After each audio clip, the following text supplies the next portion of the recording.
I'm Danny, and this is the Scream Princess podcast. Hello there, everybody. Welcome back to another exciting episode of the Scream Princess podcast. I'm Danny, and I'm here today with the gorgeous Megan Tremethick. How are you?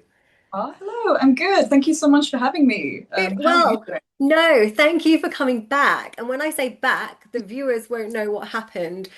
I had a Oh, bit of a yeah. mishap, and I actually recorded Megan with Laurie Brewster and Sarah at the Romford Horror Festival, and I backed up all of my footage. You know, I was doing it every day. I was getting my footage, going back to my hotel. I was backing it up onto a drive, and then when I came to edit it, I was like, well, it's not anywhere. And I'd taken them off my phone where I'd been recording because I needed the space on my phone, which is why I'd been backing them up. And it just your files were nowhere. And I went through like deleted stuff to see if it was in Oh, deleted stuff. no. And like it wasn't showing me any deleted stuff. And I feel like I'll probably record this and then it'll suddenly reappear. But this one's gonna be better because it's you by yourself. So this way I can get everyone on their own. So it kind of works out.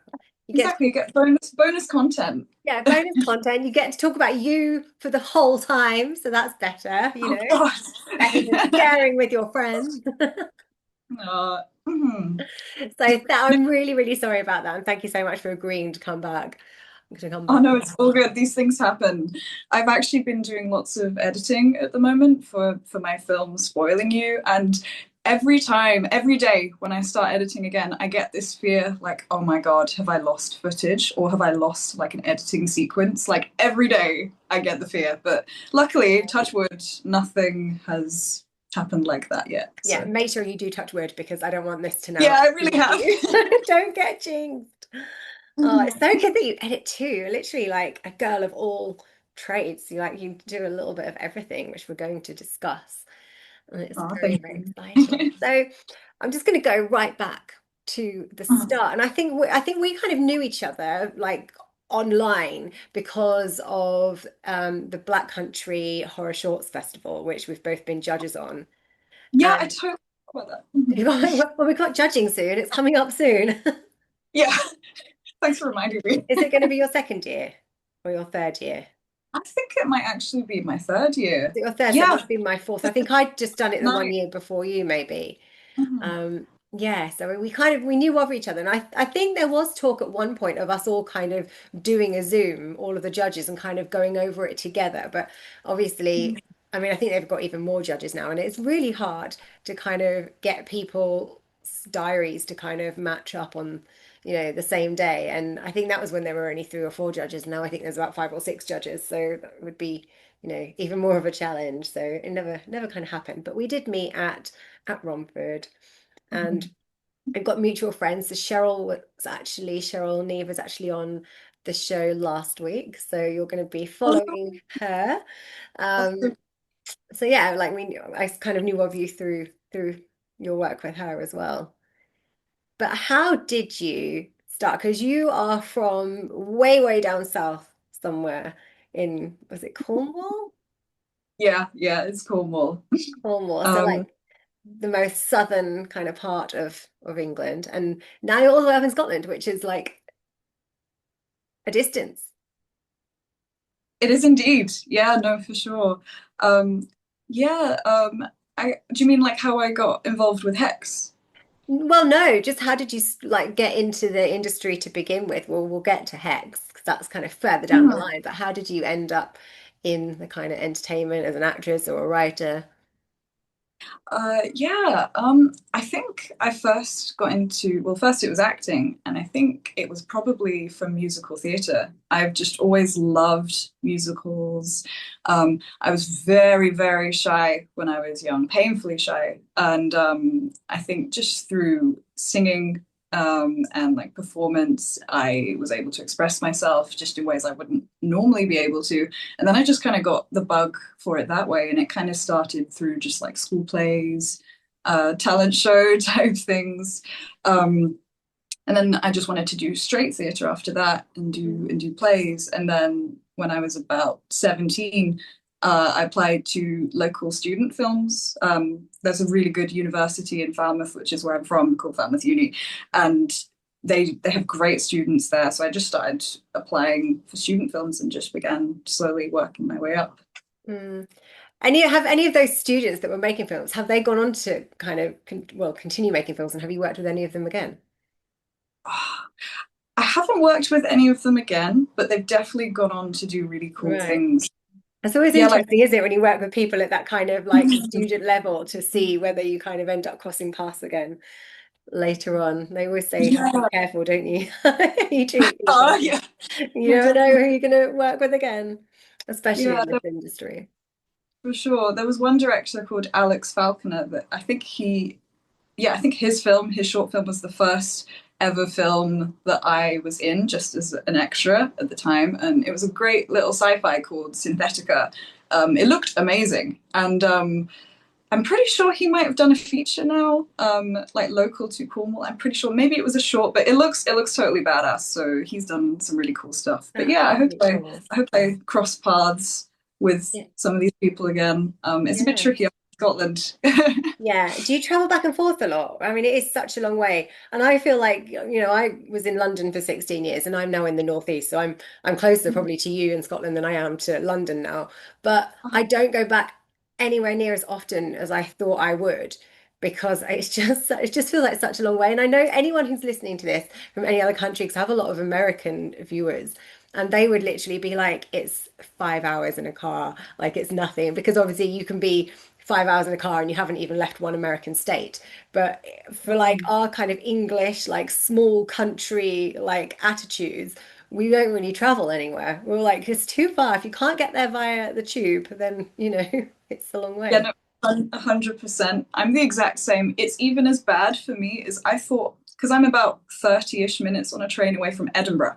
And I thought Mm. I would go to Edinburgh so much more than I do. When Yeah, I was moving up, I was like, oh yeah, I'll probably go every weekend or something and just, go shopping and yeah, explore like, museums, art yeah, galleries, things. 'Cause there's so much amazing history there. yeah. Uh, no, honestly, I can't remember the last time I went to Edinburgh is one of my favorite cities. I do love it. And I actually I'd never been to Scotland until I think just after lockdown. And then I went with Cheryl actually, and we had like a little kind of road trip. And then Edinburgh. obviously when I moved to the Northeast, my boyfriend was still living in the borders. So he's down here now, but I ended up staying with him for a while in Scotland, and we had a there was a like a car park at a train station near him, and you could park for free for the day, and it was like an hour on the train to Edinburgh. So we did used to do it, but not as often again as we should have really. Yeah, no, for sure. I But it's a think I go to great city for like inspiration for anything kind of spooky and haunted because it's very old and the buildings look even older than I think they even are. And it's, there's lots of ghost stories and lots of kind of atmosphere. I mean, the graveyards there are just beautiful. no, 100% very gothic, lots of Yeah. gothic spooky history Yeah, there. lots of graveyards, lots of like haunted tours that you can go on, Hmm. like the underground vault. Oh, did you go on the haunted tours? Yeah. I haven't done anything like that, but I Oh, really want you to. need to. Yeah, I don't know which one we did. We did one where we did go in the vaults. So it was partly in the vaults. And I think it was just one tour. We were only there for a couple of nights. I think it was only one tour. We went in the vaults and then we did go in is it Greyfriars? Oh, Greyfriars, Quickfire. great, the graveyard. So we went around the graveyard and saw Greyfriars Bobby and stuff. So I think it combined the graveyards and the vaults. And then we went to the other graveyard, the one that's kind of further out. Like we did that by ourselves, just for a wonder. But yeah, you should do the tour. And there's a Frankenstein themed bar as well, which I've been past, but I haven't been into it because we were getting the train, we never like stayed late. Like we haven't stayed overnight in Edinburgh, so we didn't really do bars, but maybe next time. Yeah, you should definitely go. I've been there because I used to go to the Edinburgh Fringe. I Right. did one theatre show a good few years ago, and they do Rocky Horror Picture Show nights there, which is so fun. That And is if you go dressed in costume, then you get to perform. Like I ended up like singing Columbia's song from the Rocky Horror Picture Show on the bar. Oh my God. I've only Which seen it was once. really, So I'd love to dress up, but if they told me to perform, I'd be like, I don't know what to do. oh, I you don't haven't, have to. I was I just haven't like, a okay. clue. But yeah, it's really good fun. It's an awesome bar. Have you been to, I can't think what its name is, and this is not in Edinburgh now, but the house from Rocky Horror is also used in a lot of the Hammer horror movies. It's Oh, I now a haven't. hotel, and I can't Oh, think of that. the name of it. No, I'm sorry, I've blanked. I blanked You as well. blanked. But have you been? Yeah, yeah. So I did a little bit of filming in there once for a vampire thing that never saw the light of day, which is sad. And I have been for lunch a couple of times as well. Because there's a photographer I work with that we used to shoot in a studio. Actually, shot at Bray Studios once, and we went there for lunch afterwards. Oh, I can't think what the place is called, but there was a link. So did you see my segue there into like your Hammer look? Because you do have a very like kind of old school classic horror look to you, like rather than like, modern, which I love. I could definitely see you as like a Hammer vampire or Bride of oh, Dracula. thank you. I would love to play a vampire. I feel like we need to both play vampires together in a Yeah. film. Do you know the only times I've been a vampire? There was it was a film called Rock Band versus Vampires, and it just never got out of the edit. Like the filming No. was shot, and the editor was just, and the director, he was like, "Oh yeah, it's going to be finished." And I mean, every year it would be, "It's going to be finished, it's going to be finished," and it's just kind of, this is like 10 years later, and it's, I don't think it's ever going to be finished, or the footage is long gone. So that one never happened. And the other time I played a vampire was I was like a hippie vampire, so not like a classic vampire. So I feel like, yeah, we should be classic vampires.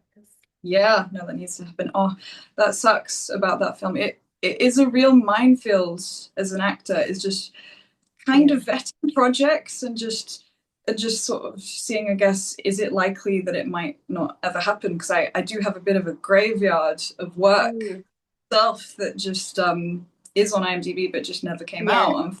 And it's a shame because they're great films and I would love to see them, but they Yeah, just it's so frustrating. And I think it's a big thing with like obviously independent horror movies because they have the budget to maybe make the film and then the budget's not there to get the edit done. So unless they're a filmmaker who's, been to film school and they can edit themselves and they've got someone who can do their score for them, it's really difficult. Like to obviously, the things they don't think is going to cost a lot of money afterwards and things just don't ever materialize. But I'm the same. I've got a few that have never seen the light of day. Some I'm not really sad about. Some I'm like, okay, that was shot so long ago.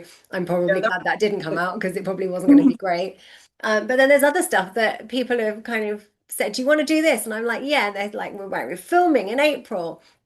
And then they put you on IMDb and then you never hear from them again. And there's no film and they're still up there, still credits. Some people always say to me, "Oh, you've done this many films." I'm like, half it. Just divide it by, half and you might be closer to, what's actually out there. yeah, and then you go to the IMDb police like, please take this off because I didn't do Yeah, it. No. yeah. Sometimes you can, and sometimes it's difficult. Sometimes it's like, have an explanation. I'm like, I gave you an explanation, and the film's never happened. I've never Yeah. shot it. It doesn't exist. But yeah, Indeed. they don't always take it off. There should be some kind of, I don't know, like limit of, how long something's up there before it actually, gets removed automatically. But I don't know how you would do that. But no, you're right. There definitely should. It like goes into recycling after a Yeah, while or something. exactly, exactly. Or you have to tick the box if this film actually did come out. Yeah. An email Where gets can sent. we see this? Yeah. Yeah, no, Mhm. it does happen. So have you always been a horror fan? Yeah.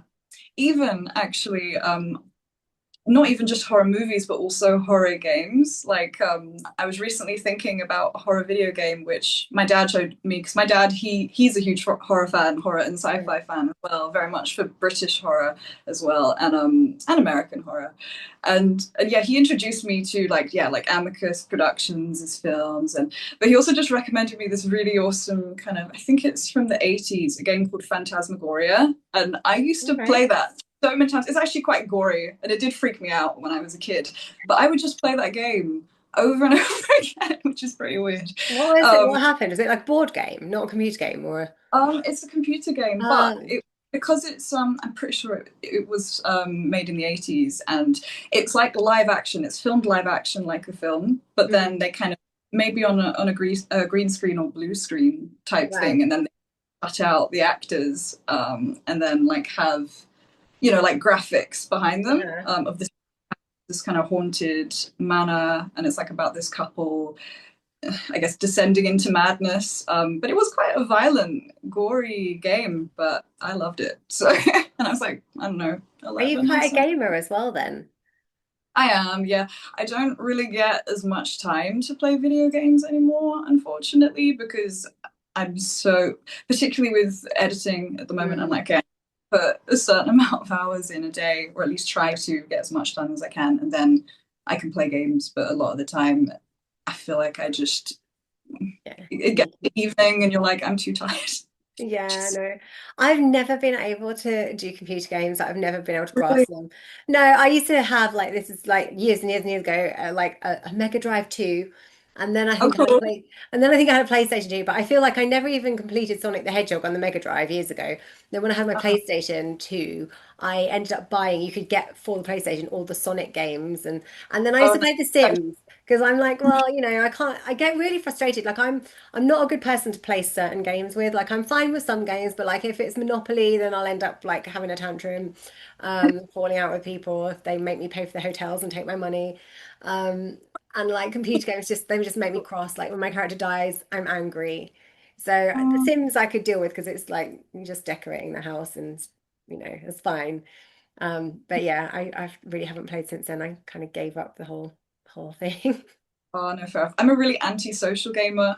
Like when I play video games, they're usually purely story games, and I'm like, I don't want to play with anyone else. I just want to kind of immerse myself in the story, and but I really should be a bit more of a social gamer, to be honest. I think it would be pretty fun. But yeah, That's like your relaxed time, isn't it? So then it's like, but you don't want to people when you're chilling out. yeah, no, it's true. It can be very zen, and I love horror games particularly.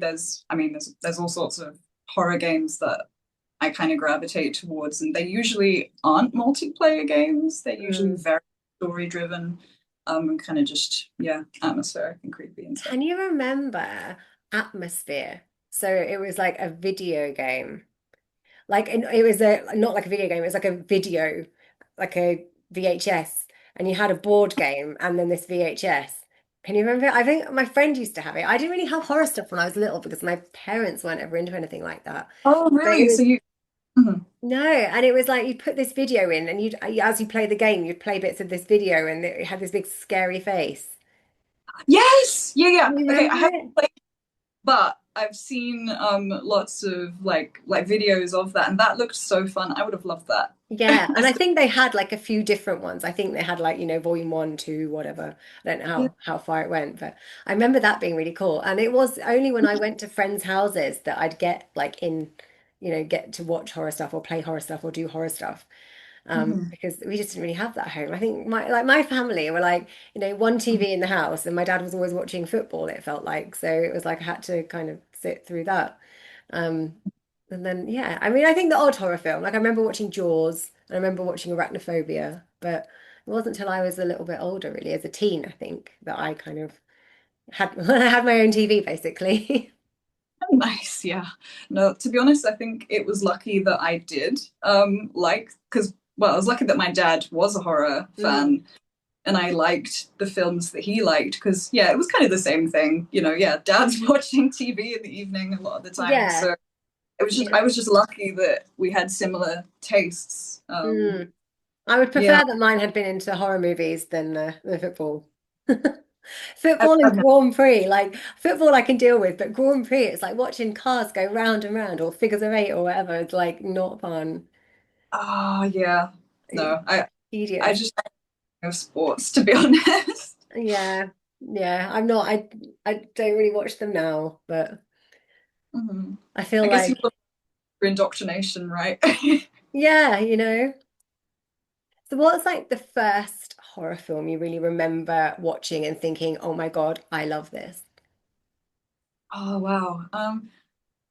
This is ironic, but I think it probably is actually Vault of Horror, the Amicus film. Right. That one that comes to mind because I was just kind of in awe of how like well written it was, like as a British kind of atmospheric horror film, but with still fun elements.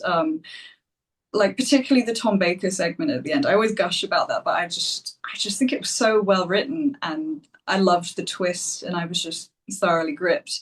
I also have a big love for the Phantasm films, even though they are a bit gorier. Mm, Um, and yeah, my dad would not let me watch any gory stuff back then, so I had to like look away at the gory bits. But I still mm, loved it for the atmosphere of those films and the story, and I thought it was all just it was quite an unusual like sci-fi like concept with mm. these kind of flying balls with like drills inside them drilling into people's heads. It's pretty strange. How do you feel about obviously like classic horror, like the Hammer, the Amicus era, compared to like now horror? Because obviously the gore, like you're talking about the gore then, which back then would have been really shocking, but now you've got things like the Saw films and like that, like really horrific gore. Like, do you still like stuff like that, or do you think it's too much and they should like tone it down again? Oh, I have really mixed feelings because, for example, one of my favorite horror films is Audition, the 90s J horror film. Mm, It might have been in 2000. I can't remember when it was done, but and that is really gory. mm, But I feel like it isn't gratuitous. I guess, yeah, I guess I don't always love gratuitous gore, but mm, that story is, well, in my opinion, really well written. It's beautifully written. It's really unusual. It's also inspired by a novel, which is it's a really good novel. I've read it. I recommend it. Um, but there's so much character build up before the gore, yeah. kind of crescendo. Um, and even there's a lot you don't see, even in this kind of climactic, gory torture scene at the end. And so much of it is through the sound design that amplifies the horror. So if anything, the gore is just like a tiny cherry on top of a giant cake, I guess. Mm, So yeah, I can appreciate it with that, but I don't love films that feel gory for the sake of being gory. But like with Saw, like Saw 1, I don't think is that gratuitous. I kind of feel like it's mm, quite similar, at least for me, to Audition. There's brilliant character arcs, kind of it's I kind of just feel like it really it feels like a thriller that builds and builds and mm. builds to a very gory ending. It feels artistic to me. So I love Saw 1 as well. Yeah, I think as well though, people you have to shock people that little bit more, otherwise you kind of end up it's all the same, like it's all on the same kind of playing field. So I feel like filmmakers tend to think, right, well, I have to go one up, and that's how you end up with this kind of major gore. But then but then we have the resurgence now. We've got the resurgence of the slasher happening again, and they're kind of taking it back down to kind of, comedy deaths and things. So I feel like it's always going to kind of, it's like fashion, isn't it, really? It's going to Yeah, keep kind of coming back round, recycling like old styles. But I would love like for, that real old kind of Hammer style to come back. yeah, no, me too. Like, Mhm. really atmospheric. Because a lot of the time the story is really simple, but it's Mhm. like the atmosphere and the costume and I don't know, just everything seems to work perfectly in them. Yeah, definitely really transports you back into Mm, back era. Yeah, I know what you mean about probably filmmakers nowadays very much feel like everything's been done. So they're mm. like, okay, and I think of this gory death that has never been done or that gory death. And so I get, Yeah. yeah. Yeah, I mean it is hard because to come up with something that's completely original, and that's why again we have so many remakes. And like I'm not a lover of a remake. I don't mind a reboot where they like. I mean, I've just been to see the new I Know What You Did Last Summer, and it's not an exact remake. They haven't just remade the film, but it's it's the same kind of story. Like some kids did something, someone got killed, and the revenge happens. But I love how they've brought the old characters back, so they still exist in the universe. They're not, they're not kind of discarded. Yeah. Oh, 1 second. Sorry. I will be right back. There is someone Okay, at the door. Sorry. no worries.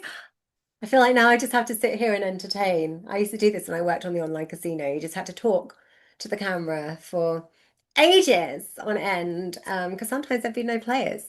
And I would literally be 6 in the morning and I'm losing the plot, having a chat with myself. But we do like an A to Z sometimes. But she's back, so I won't have to do an A to Z. It's like just about to. Very sad. Yeah, I was just saying, like when I used to present online casino, sometimes there'd be no players. It'd be 6 o'clock in the morning, and you had to keep talking to the camera. So we just like start Oh, doing random A to Zs of things and just talking. So I was about to start one, but you saved oh, me. that would have been very impressive though. Like what, A to Z of like horror films? Oh, I that'd would be have very. gone totally blank. I would have gone totally blank. Around about C, I'd have been like, I can't think of one. Yeah. Oh no, same. Actually, when people say, "What is your favorite horror film?" Do you ever get annoyed? Because I can't remember. Like I have one, I have a terrible memory, and two, there are so many horror films that I love for so many different reasons. I'm I totally could going never. to ask you this now. Mhm. Um, Yeah, because it changes on my mood. Like I'll be Yeah. like, well, Scream, because Scream was the one that like in my teens, it's like the first one I really remember watching then and thinking, oh my God, I love this. And that was like, the beginning of that whole kind of 90s slasher thing. But then like the original, I mean, it's a mini series. That was the first film I remember watching, first horror in my So, cousin's basement. Um, mhm. and I was only 8, so that had like, an effect. But then I love The Craft. And then it's like, oh, is it really horror? I guess it is. I don't, so yeah, it depends. There's different ones, but for me, it would be between The Craft and Scream, I think. Oh, nice. 90s Yeah. goth. Yes. I wasn't a 90s goth though. I wanted to be a Spice Girl and I wanted to be Ginger Spice and my hair was ginger back then. Oh wow, was it? That's so Yeah, I cool. used to bleach it, dye it red, and it would be bright red, and then the red dye would fade in about 2 washes and I'd be ginger. So yeah, I was going for the Oh, Jerry look. mhm. Oh, please send me a picture. I will I That's will find one. Maybe I can add one to this and show it off. Yeah, I love 90s goth fashion as well. Actually, I feel very lucky because one of the new films that we're working on at the moment, which actually our Kickstarter is about to launch very, very soon, I get to play a 90s goth girl, and I kind of just feel like I'm living out my dream of getting to wear like because I liked gothic fashion, I liked kind of like emo style when I was young. But one, my parents weren't really as cool with me wearing some of that fashion, and also I just couldn't really pull it off. I was too I young. think you could pull it off. You can pull it off now. Thank you. Yeah, it's just fun getting to wear it now. I used to love bands like I don't know if you like Evanescence or anything like that. But I used to love Evanescence and Amy Lee's fashion sense. Mm. And so yeah, it's fun getting to kind of channel that in a movie. That's really fun. So although I mean the 90s is a period piece. Like I always think of like things in history, like a period piece is like, a long, long time ago. And the 90s is considered vintage now. So isn't vintage fashion anything over 20 years old? And I'm like, oh my God, I'm vintage. Like I went through fashion phases that are now over 20 years old. Like I remember like 90s fashion, like and wearing so much stuff. And then actually shopping a couple of years ago and it was all the like either pastel colors or the citrus colors and the styles and the shapes of the clothes with lots of little metal O-rings and things that I very much used to wear when I was a teen. And Oh, I was that, like, but I just wouldn't wear now because I'm not my teenage shape, It's like I'm different. no, So yeah, I'd be like mutton dressed as 90s lamb. you But would not. but like that's really fun that you're getting to do like even though it's not like long time ago period, it's like you're getting to do a cool period piece, which is super fun. Yeah, yeah, no, it is really fun. And when we were filming the part of it we've already filmed, it was actually funny because a lot of the guys that have worked on this film that are actors in it, they're in their really early 20s. Like one of them is 19. Right. The other two are 21, 2021. And so we were just trying to make sure they didn't say any like slang, if you know what I mean, that Yeah, isn't. words that didn't exist like lol. Yeah, And exactly. I don't know, yeah, there's so many things, anything that's like abbreviated for phones would not exist. um Yeah, what else would yeah. exist? Twitter, TikTok, Yeah, Facebook. In fact, yeah, social like media bro. didn't exist. Yeah, so many Mhm. things. What else? Like Yeah, no, I it's mean, crazy. So people only it really wasn't long started ago, getting mobile phones but in it's my last year at school. So that was like the late 90s. And that were like, Nokias. Yeah, yeah, no, for sure. We just didn't really involve phones much in our film, just to kind of, like glaze over that. But yeah, I guess it would be Nokia's. Yeah. The Nokias and then the little flip phones that we used to have, and they were super cute. And then I remember like when Yeah. you only had like green screens on phones, you didn't actually have like color. So your only game was Snake, which was just this little black line squiggling around the green screen. And then Hmm. when they started with ringtones, and then you could create your own ringtone, or you could download ringtones. Like it's a different world. Yeah. I mean, like I had a phone more in the early 2000s, I guess, or mid 2000s. Right. But yeah, loved Snake. Yes. It went Nokia's to, and then I think I went to Motorola's, the flip phones, and then I went on to the BlackBerry.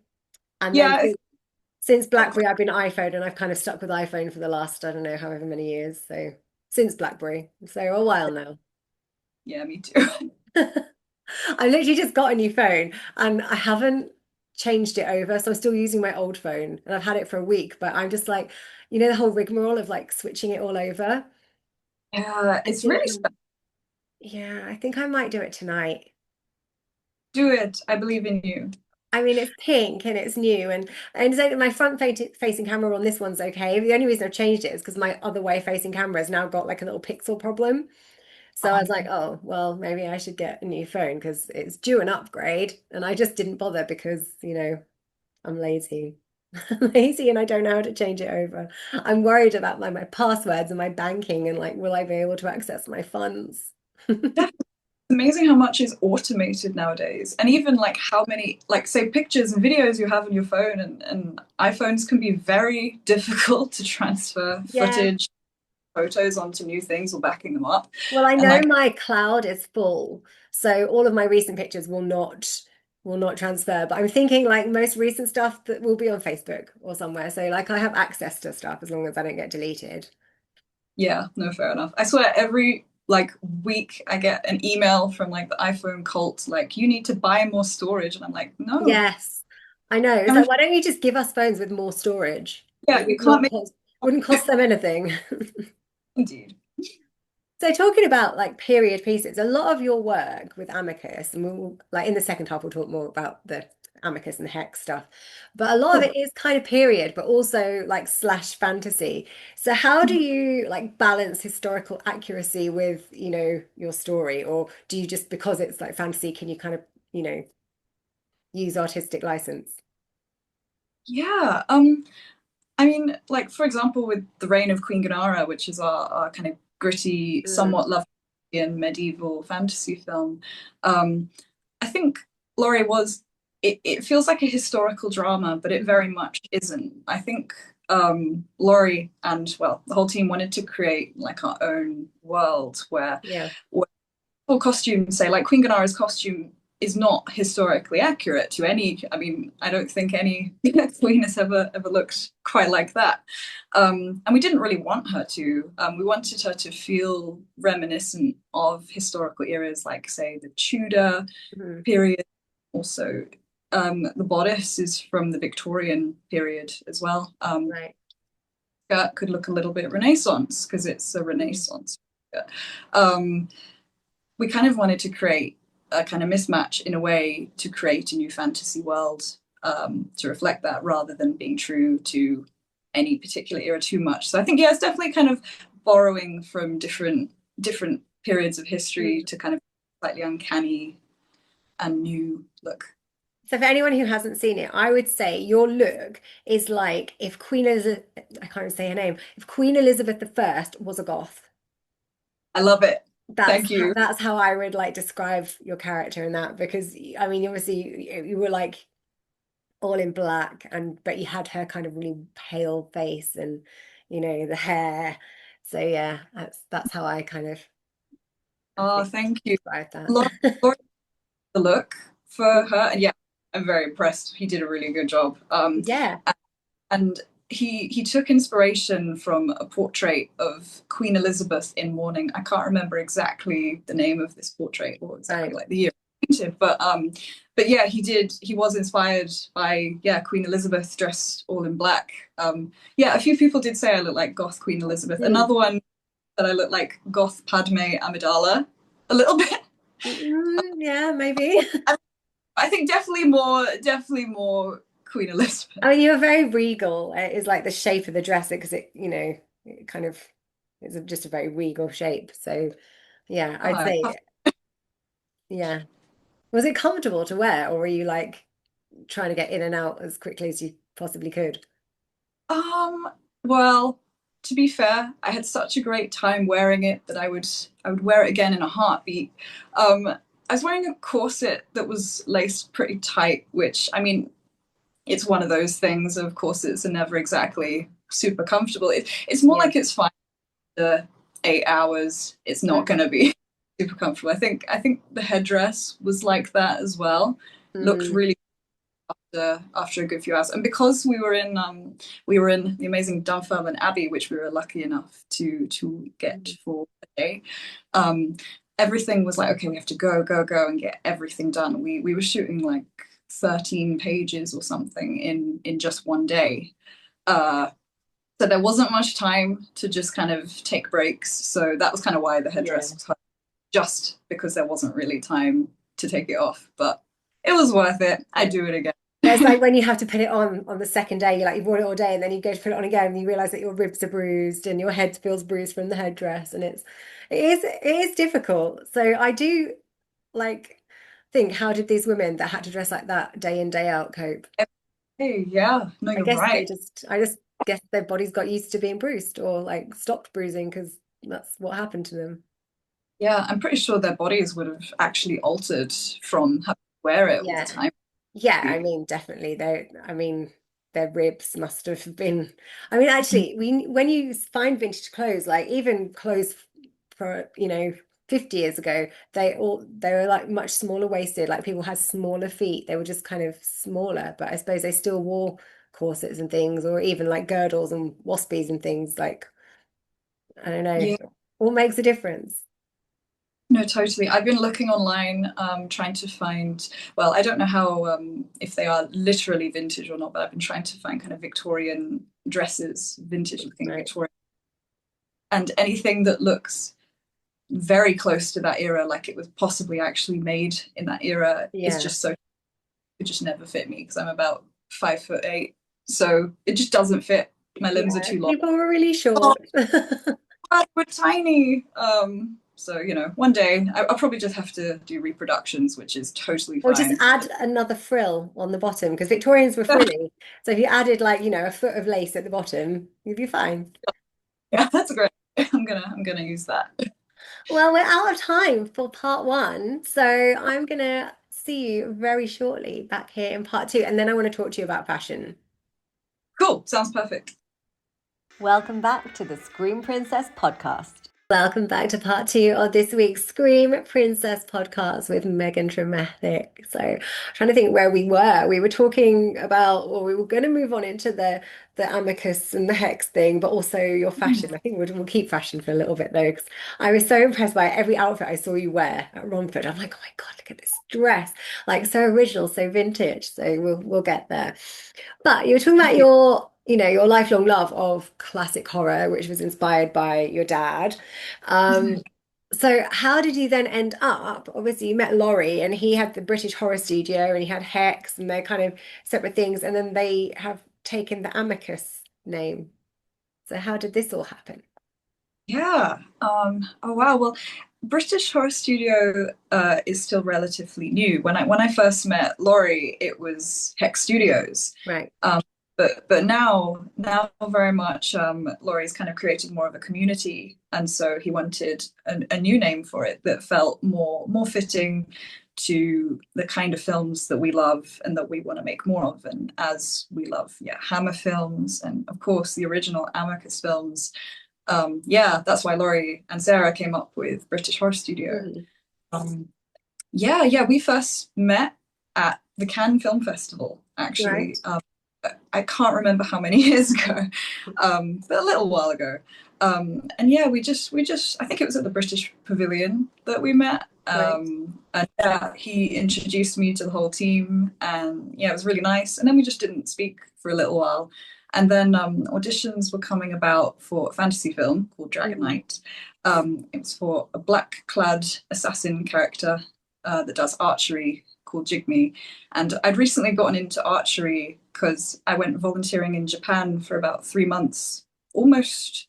Actually, that was just before I met Laurie in Cannes, ironically. And I practiced, well, I'm terrible, of course, but I learned Kudo, which is a Japanese traditional style of archery.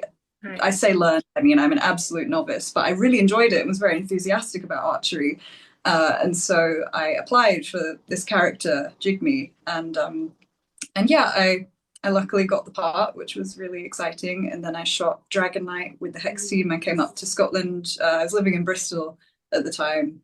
And yeah, that was my first feature film, kind of being away from home for so long because we were Right. filming for about at least. So it's quite a scary but exciting Mhm. experience at the time. Did you feel like it was much, much colder in Scotland than Bristol? Yes. Oh my Yeah. gosh. Yes, it was. I remember coming back actually after the first filming block, which was about a month, and just thinking, oh wow, it is so much warmer. I think it Mhm. was like almost Christmas at the time, but not Mhm. quite. Maybe it was November or something that we finished. I can't remember. But yeah, I just remember, yeah, being like, oh yeah, It's a you can different do it. kind of cold, isn't it? It's like Mhm. a freeze your bones cold. Like Yeah, it's like you can see your breath if you poke your head out of the top of your duvet cold. It's just a different cold in Scotland. I mean, the definitely. northeast is pretty cold, but still, there's Oh, still a yeah. difference. Still a couple of degrees difference. Uh-huh. And yeah, and Dragon Knight, it was mostly location, like outdoor location shoots. Oh, So yeah, got well acquainted with the Scottish yeah. weather. I feel like as I've gotten older, I now try and read scripts a little bit harder, and I'm like, which will I be shooting outside? Will I be shooting at night? And if it's any of those things, I'm like, no. No, that's very true. Luckily, I must say, Hex, they know how to look after their actors, and Right. all of their crew for that matter. Like, and that's not me being biased because I've joined the team. Like, the whole team, particularly Sarah Daly, she's very much in charge of Uh, the catering, and well, obviously, so much more than that. She's co-owner of the studio. yeah. Um, But one extra thing that she does as part of the crew, which everyone really appreciates, is that she always manages the most amazing catering and just making sure that everyone is okay. And it's very, very appreciated, Yeah. particularly It's on really important, and the days. it Yeah, makes you want to be there more. And it's like, when you're cold and you're tired and you're hungry, like no one can be their full potential. So when you're kind of looked after, you kind of can give it, an extra 10%. for sure. And yeah, she does not need to do that, but she does because she's great. And Mm, yeah, no, it's really, really appreciated from everybody. yeah. So what would you say your favorite Hammer film is? I know we've already discussed your favorite Amicus, but what would your favorite Hammer film be? Ooh, one that I'm biased about is the Gorgon, which I love because the amazing actress that plays the Gorgon really reminds me of my late grandma. And so I just feel a Oh, connection to her as the Gorgon. how do you think My your grandma, grandma would feel about that? My grandma, the yeah, Gorgon. That could be like a comedy show, though, couldn't it? My grandma, the Gorgon. yeah, no, for sure. Um, just I don't know what it is. It might be something very vaguely to do with the makeup, the eye makeup, because she Right. used to do a kind of green, like vintage eye makeup. My granny, that is. Mm, But yeah, just something about, and probably the black hair as well. But yeah. yeah, the character, I just fondly think of that. I really love. It stars Ingrid Pitt. It's Countess Dracula. If you've Right. seen that one. I haven't seen it, and I feel like we have it. Well, I say we, it's not mine, but when my partner kind of moved his stuff in, there are some of the Ingrid Pitt vampire movies on the shelf, and Oh, we just haven't gotten around to them. So because I hadn't watched a lot of the old classic horrors until, mhm. the last year or so, and we've been making my like our way through the Oh boxes. wow. But he grew up watching them. So the thing is, Mhm. like we've met and he's like telling me all this stuff about them, and it's stuff that he would think I would know, but I have no clue. So now I'm loving them, but it's weird watching them obviously because I'm watching them obviously years after they were made. I mean, so was he, but he's watched them like 20 years ago. Um, Uh-huh. but like you have to get, I think, into that mindset to watch them because obviously acting styles are very different to what they are now. The sets are very different, and I think if you're used to like a huge Hollywood blockbuster, watching something like a film that was made that long ago is going to feel like very kind of disjointed. So Yeah, John. when Mhm. when we started watching them one after another, like we watch them most nights now, like I've got into that kind of mode, if that makes sense. So I'm loving them. So they are on the list to watch. Yeah, no, I love that, and I do love that style of acting just because babe, I just feel like nowadays the style of acting is so muted, and people say that the style of acting is naturalistic, but personally, I don't believe that not showing very much emotion is natural. Like I feel like, do you know what I mean? Like people in a lot of films nowadays, it feels like they hardly express any emotion. Yeah, I mean, I know we were always taught like don't move, don't blink, but it's like I can't not blink. Do you know what I mean? Like Yeah. blinking happens. If you tell me not to blink, I'm going to blink. And that was even from like when I'm modeling. Like I always said to the photographer, if I blink once on one picture, you can guarantee I'm going to blink in every picture because in my head I'm thinking about not blinking. Mhm. But yeah, and it's like movement, and I get it because obviously it's on camera you can be looking like you're this far apart, but in real life you're standing this close together. So I do get it, but Mhm. yeah, no, I see what you're saying. But I think sometimes it's the expressions, but also people spoke differently. People had more clipped Yeah. accents. Like now, I think people's dialects come through a lot more, whereas back then actors very rarely were allowed to use their natural dialect. It was like you're an actor, so you must have an RP accent, and everyone sounded Yeah. that way. And it would only be like the characters playing the yokels in this dodgy little country pub or something, or the yokels that are meant to be weirdos that would have those accents that obviously are normal for people to have. So I don't know. That I is a think good point. yeah, Oh, yeah, but I do have a fondness for RP. I think it's now because it's not the norm. yeah. Now if anything, probably I two people considered less cool to Yeah, perform I wish with. more people did speak properly.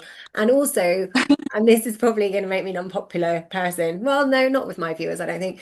But when you watch the news, like I want to hear a newsreader speak properly. Like I want to, take what they're saying seriously and believe them. And I feel like, and actually presenters as well. A lot of presenters on TV shows. Now you've got people off of all kinds of reality shows now presenting, and it's like, well. I don't really want to watch you. I want to watch somebody who's trained. I want to watch somebody who, actually knows what they're talking about or knows how to do this job properly. So, yeah, I think more people on TV and radio should speak properly. I love it. That's now half my viewers gone. Yes, that's so good.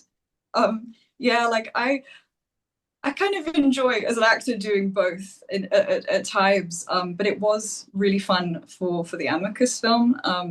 Laurie was like, right, we want it to well in our way as a loving tribute to feel like as if Amicus Productions never stopped making Mm, films from the 70s. So he's like, right, everybody is learning RP, and not just any RP. It was the specific RP that the actors did in like say yeah. Hammer Amicus films in the 60s and 70s, and it was a really fun challenge to watch all of those films again, obviously the rewatch, but Mm. to just be analyzing their accents and their mannerisms and yeah, I really love the way that British actresses from the 60s and 70s spoke back then, but it is Yeah. difficult to But kind I love of even if you hear them speak now and they still have that. They yeah. still, they still speak properly. Like if you speak to Judy Matheson, she's very well spoken, and you speak to, Oh, I like to whose voice I love, and I think everyone loves her voice is Joanna Lumley or Dame Joanna Lumley. yeah, Like she's she has got an the best voice. but she fitted into things Yeah. back then, but then she still has the same voice when she fits into things now. So more people could, you know. Jane Merrow also has an amazing voice Mm, in real life as well as in her roles.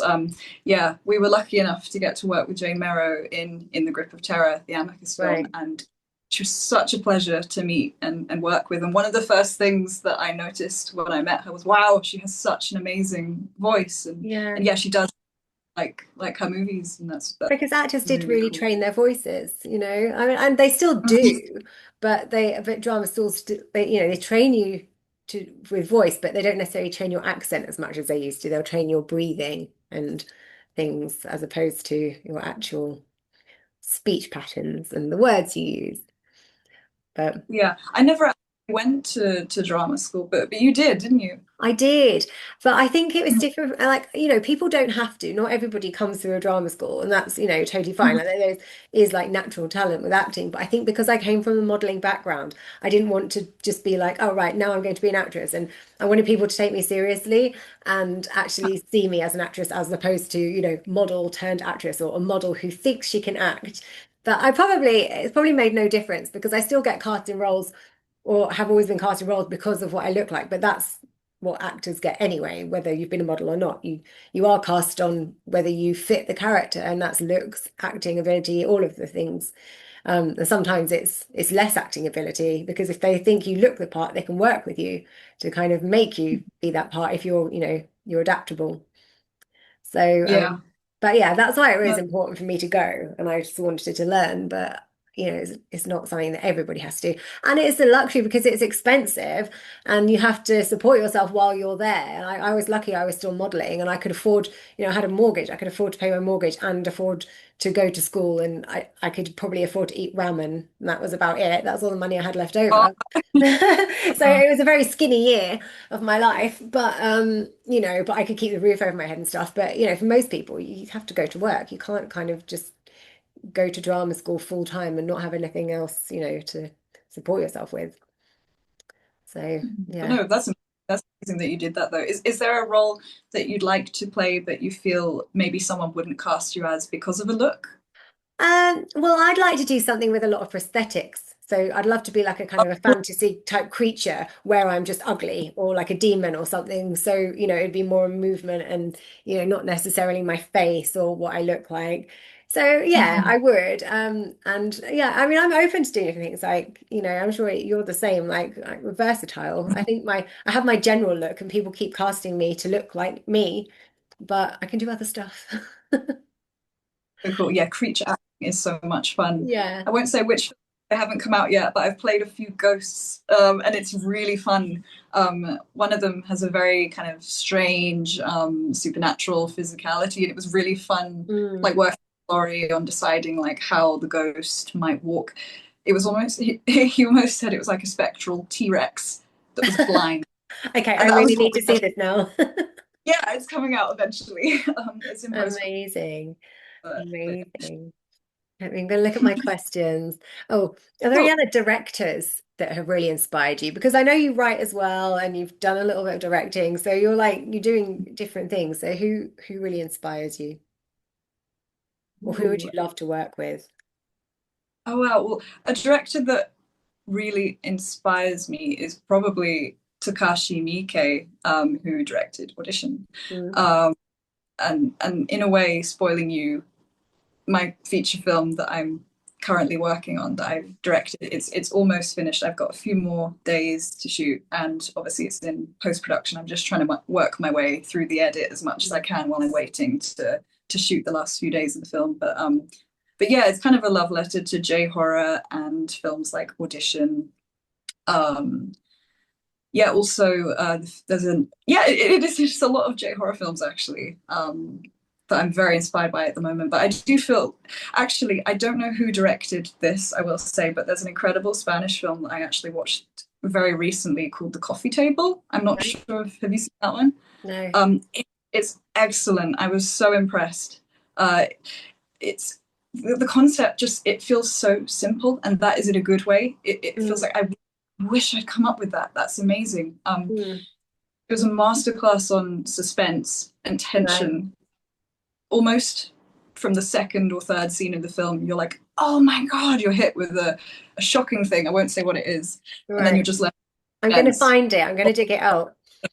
Oh, definitely. If you like really, really tense, Mm. suspenseful, psychological horror films, then you'll love it. So yeah, that was an amazing Spanish film. Unfortunately, I don't know who directed that one, but they were great.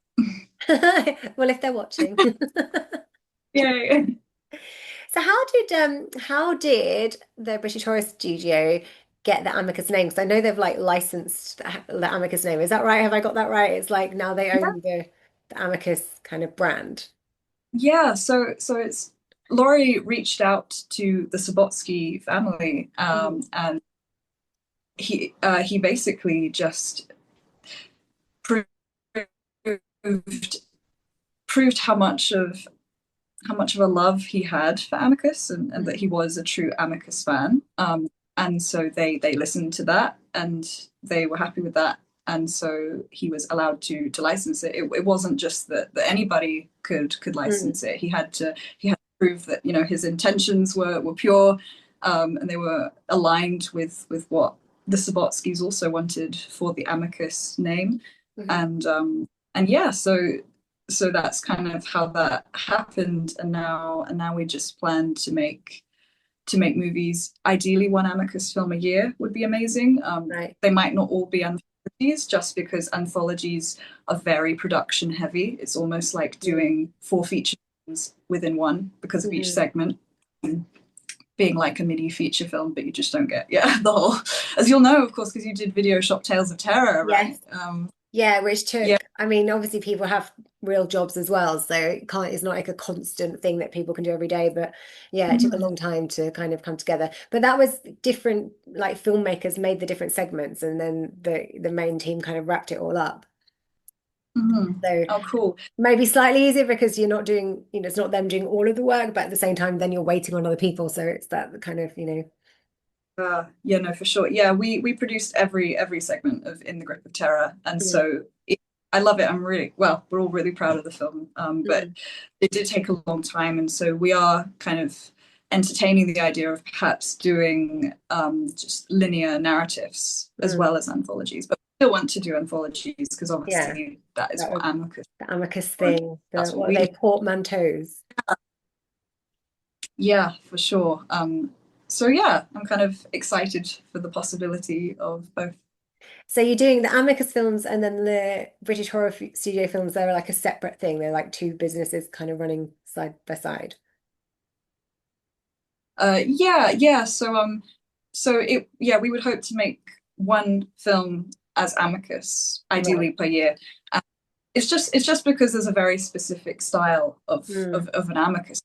Um, and a lot of other films that we as filmmakers want to make at the British Horror Studio wouldn't really fit that mold yeah. as well. So I think Laurie and Sarah just find it easier to kind of keep them separate, and to Yeah. make wild and unusual horror films under the British Horror Studio banner. And then there is also another company with younger filmmakers that's being supported by the British Horror Mm, Studio, and that is called the B Team. right. That's a group of young filmmakers, and yeah, we're I've joined them as a producer, and we're currently about to do a Kickstarter campaign Ah, for our first feature film. okay. Excited, and that's called Mr. Whispers, and that was the '90s horror film which I Right. was talking to you about earlier. Okay. So you're producing, but you're producing that one and then you're acting in that one, but you're not directing that one. Mhm. But the I'm other not. one, No, we have. right. But are you Yeah. So directing any? You've directed something. I know you directed one, didn't you? so I directed three different short films. Right. I was gonna say, I thought you directed. Yeah, I have. I've directed three different short films. They're all going to be a part of another anthology, which is by the British Horror Studio this time, Right. called For We Are Many Too. So Laurie and Sarah produced another anthology just called For We Are Many, which that was a few years ago now, and Right. so we're working on a sequel. It's very much in post-production at the moment, and so hopefully that'll be released fairly soon because yeah, all of my short films are in there. Um, Yeah, and of course there's Spoiling You, which is my feature film. But yeah, that's in post at the moment. So have you ever produced, sorry, not produced, have you ever acted and directed at the same time? Or have you always made sure you have a separate director? Or you have done Yeah, both together? Yeah. How did I that go? have. Um, it it went well in my first ever short film that I directed. That's a giallo inspired short Mm. film, inspired by yeah Italian horror films. That's called Slot. And in that one I play. Well, actually, it was about drama schools, ironically. um, yeah, a girl that's kind of desperate to get into drama school, and she kind of has to go to an audition from hell, Mhm. basically. There's elements of yeah Italian horror in there, um, and yeah, it was pretty terrifying doing both at the same time because I'd never directed before. It kind of feels like multitasking to the extreme, and and then on Spoiling You, I think I feel better about it, but I still I, th- I think it's that when you're just acting, is you'll hear that someone will say that was okay, you can move on. Yeah. But when you there is no voice to tell you that was okay, we can move on now. There's just silence because you have to be the one Mhm. to critique performance. At least I'm very much in the moment at the time when I'm performing, and so I have no idea how I did. So Yeah. it can take a bit longer. You have to review every take just to make sure because there's nobody else. There's no one else to do it.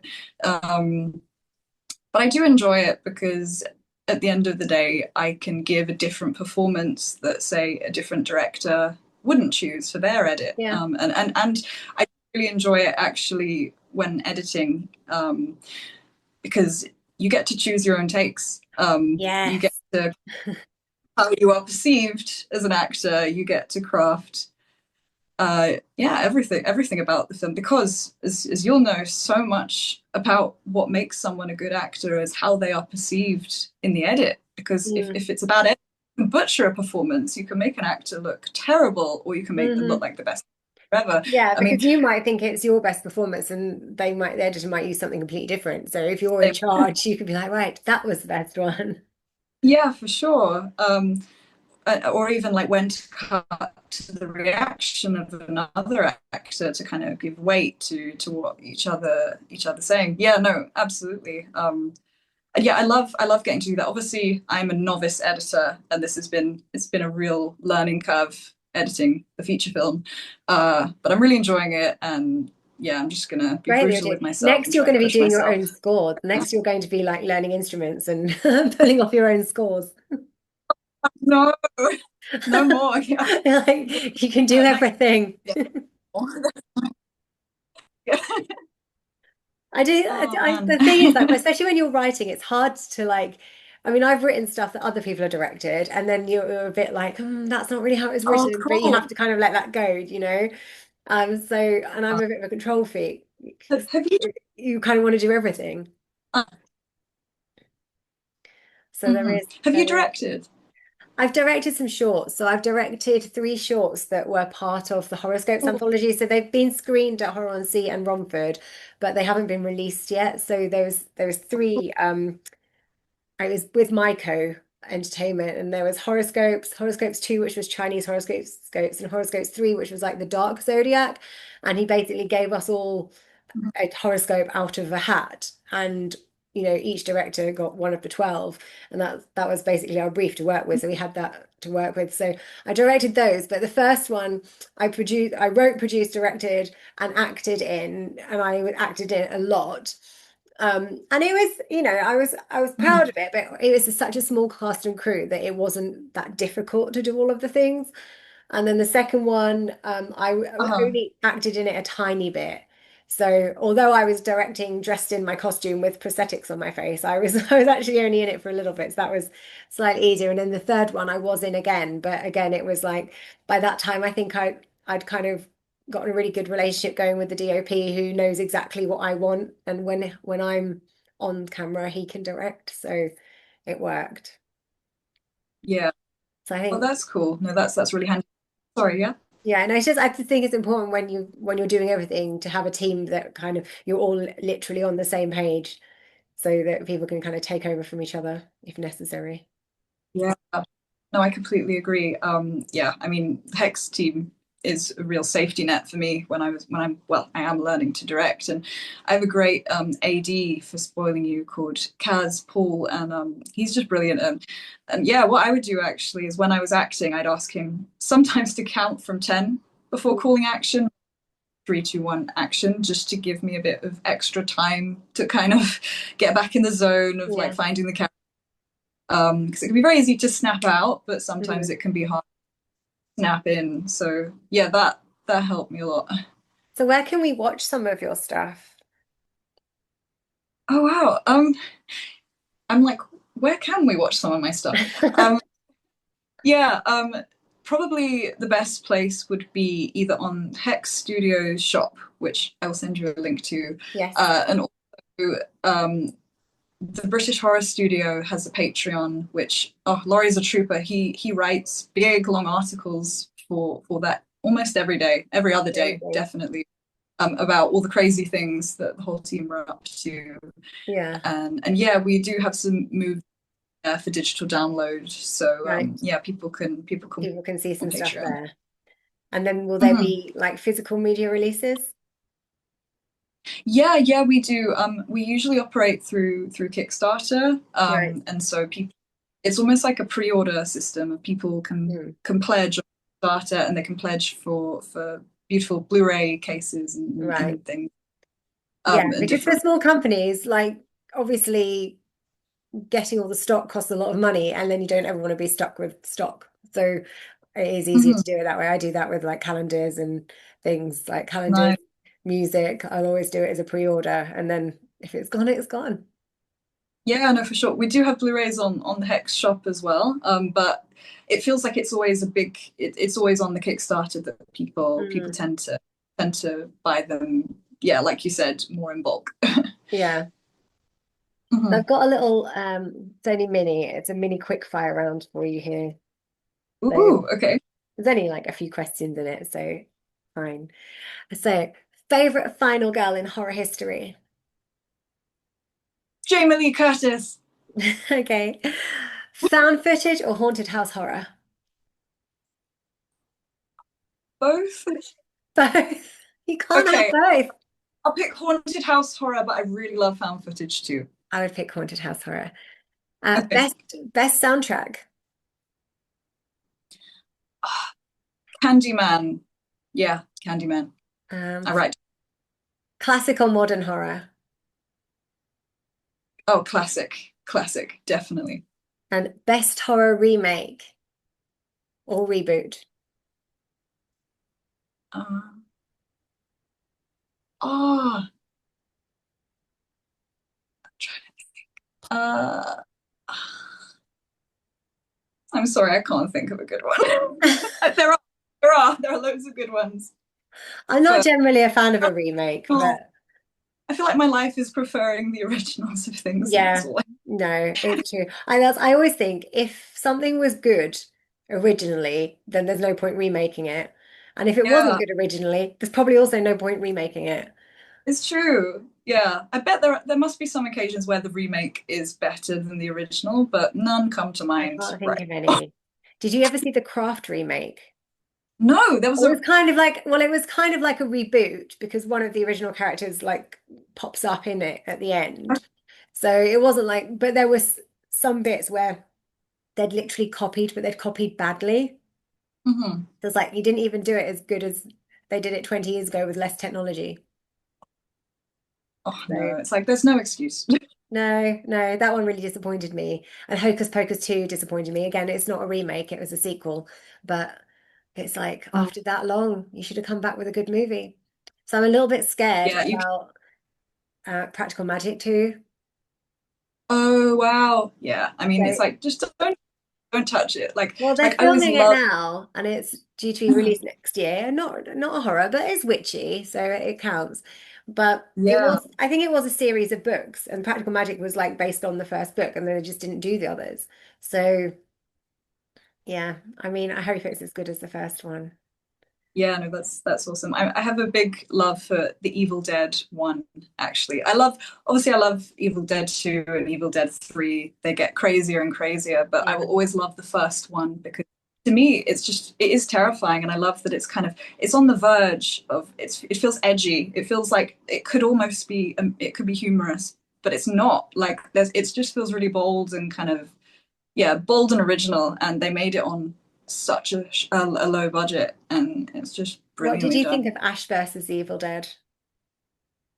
I have not seen it. Have you not seen? I see. I think I watched that again. I'd seen the Evil Dead films, but I Mhm. don't know if I paid full attention. And then I watched that, and I didn't think I'd be that into it, and then I loved it. Oh, nice. Okay, you recommend? Yeah, definitely. It's a good binge watch. Nice. I will I'm check a it out. bit of a binge watcher. I hate waiting for a series like a weekly episode. Like I like to watch the whole thing in one go over a weekend with popcorn and maybe a Chinese or something. So Me too. yeah, Actually, a show I recently binged. This is more sci-fi, but it's. Have you seen Severance? no. It feels like a drama, a sci-fi, but also a thriller all into one, Oh, and there's so much mystery about it. Okay, I recommend it if you like very okay. mysterious Yeah, I series that are. do. I do. And I like a crime thriller as well. I'm not all horror. I like I love like murder mysteries and like actually even like old people murder shows like Murder She Wrote. Like I love stuff like that. Midsummer Murders. I could sit Mhm. and watch them all day. And documentaries, really interesting. Like I've been binging them on Netflix as I'm not well. as into like murder documentaries. I don't really do true crime Oh, because is I it a think bit?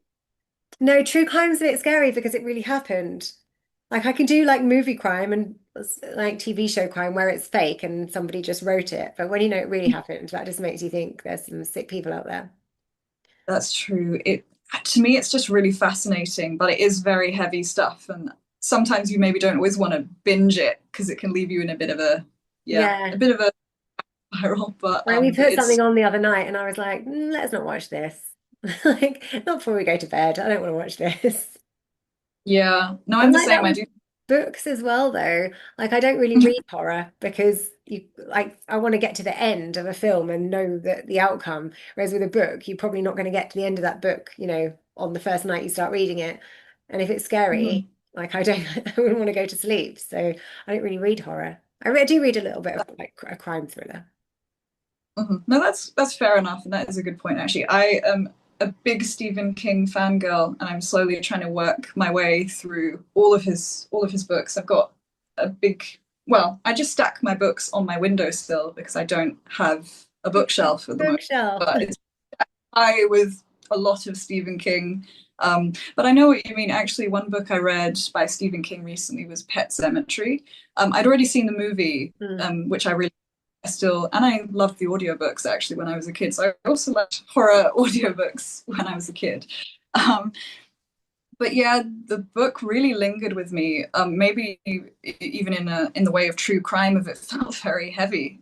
Hmm. Just because he's such a brilliant, but the themes were so incredibly heavy. About obviously grief, loss, death. It almost felt like you got a bit of an existential crisis while reading it. And obviously, yeah, I didn't read sitting, so it kind of lingers I with haven't you. read any. I have seen Pet Cemetery, and obviously I've seen it, and I've Hmm. seen other ones, but I haven't read any of his books because they're Ah, scary. well, Because they're they are scary. very scary. I can vouch for that. Yeah, no, they're great. So, last few minutes, I want to talk about fashion. So, have you always worn lots of vintage clothes, or is this like, or is it just when you were at premieres and things? Um, well, I think ever since I was a teenager, really, I used to love going charity shopping, and I Mm. think I did see to try and find kind of quirky, unusual vintage Mm. things in charity shops. Like I couldn't really afford vintage stores back then, and now I'm still like they can feel very overpriced. Yeah, Um, considering they cost so much more than the thing would originally have cost it. Like a but top would have been like 50p because of obviously the exchange rates and what money was then. Yeah, no, absolutely. It feels like they're being sold for like four times the price. And so my favorite thing is just, and I still do this. I don't do this as much because I just don't have time, and it sucks. But I love going to charity shops and just kind of finding little treasure items. Yeah. And I just tend to see one thing, and I'm like, oh wow, I can kind of visualize an interesting or unique or strange outfit to go for that. Yeah. Sometimes a photo shoot, or sometimes it'll be just for Yeah. me to. It is really fun. But I like charity shops because they're cheap. So Yeah, you they're can. not so much anymore though. Like now they do their homework and they'll look up what something is worth, and it's not always, it used to be like people shopped in charity shops because it was cheap, and now it's like I don't know. I see I like vintage furniture and vintage knickknacks and things. So I always go in and look if there's any vintage crockery, but then I will look at the clothes. And I have found a few good pieces of vintage things in charity shops, but I'm not really good at like really rummaging because obviously if you're in a shop, everything's like the same in all the different sizes. Or a charity shop, it's like all these different fabrics and all these different colors. Like I like the ones, is it the Heart, not the Heart Foundation? There's one of them, maybe it is, where they tend to color code all of their rails, and I like that one. That's my favorite one because then I can just go straight to the green section or the black section or the leopard print section, and that's it. Uh-huh. Oh, there are some great shops in Falmouth actually. Whenever I go back to Falmouth in Cornwall, which is yeah, I go about every 6 months. But when I do, I think I come back with a whole suitcase Yeah. of new clothes. The only So thing I don't like is now I forgot what I was going to say. it's okay. Completely gone. Oh no, we were talking about vintage shopping charity Vintage shop. shopping. Oh, yeah. What I don't like is that the ones that like actually not charity shops, but vintage shops where it's just full of 80s stuff. And it's like the 80s doesn't feel that vintage to me because I was there. Well, for some of it, I was there at the end of it. And it was crap fashion. Like no one wants to wear a shell suit. So yeah, that upsets me. Like I want to find things that are like from the 40s and the 50s and the 70s. I kind of skip the 60s. I'm 40s, 50s, 70s, and that's kind of where I like to style Yeah, myself.